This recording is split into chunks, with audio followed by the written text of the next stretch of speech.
Good morning, welcome back to Breakfast Television. When it comes to putting on first-class romantic events, nobody does it better than the Gates on Roblin. And Melissa Morrow's here from the Gates to show us some of the ideas when it comes to doing Valentine's at home. Yes, well, because today, this Valentine's falls on a Thursday, we thought we'd come up with some ways that might be a little bit better for home. So this tablecloth here, what I liked about it is it's not your traditional just red and white.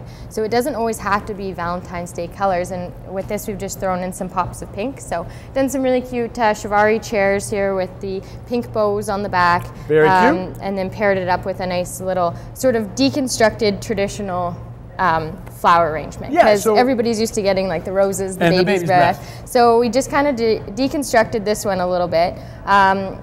The vintage is still kind of in right now, but it's coming a little bit more modern. So this is just sort of a lace look, but it's tin. So it's pretty simple, pretty inexpensive. Courtney and I were debating earlier whether guys can pull this off, but I think most guys could pull this off. Yeah, it's quite simple. I mean, we've just got the two bud vases here with the pink roses in it, and the baby's breath, and then the little wax flowers as well. So it is definitely something that if you're a little bit creative, I don't see why you couldn't bring it to life at home. And when she says, you know, you don't show that you care, this is a great opportunity to show that you care. Exactly. When it comes to putting on something romantic for Valentine's at the Gates, do you guys go all out when it comes to the big day? We do.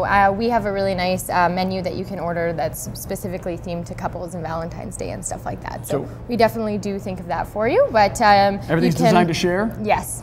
Yes, it is. Because that's part of it, right? You both get the same dessert and eat together. Can we talk a little bit about the bubbly? Because that can be essential, but a lot of people get it wrong. Right. Well, a lot of people are actually just drinking sparkling wine, which there's no problem with that. A lot of people do find it a lot more palate friendly, meaning it's not too dry, and they enjoy it.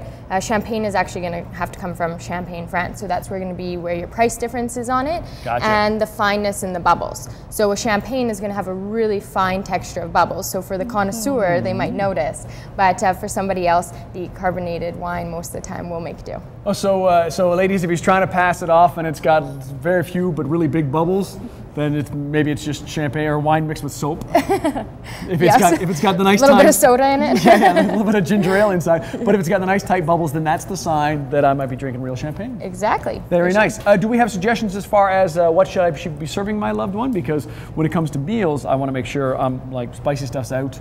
Right. Mac and cheese, probably not. Well, I think probably knowing your partner and knowing what they like, you know, just kind of showing them that extra thought that you cared is going to be the biggest point. Afterwards, we're going to show you how you can maybe end your meal with a little bit more romance. But again, because it's on a Thursday, if you're busy and you have the kids and everything, just sitting down and showing them that you care, I think is going to mean a lot to them. That's what the day should really be about. So coming up, we've got a beautiful brownie idea when it comes to desserts, or the perfect wrap-up to your Valentine's meal. We've got that and more coming up on Breakfast Television.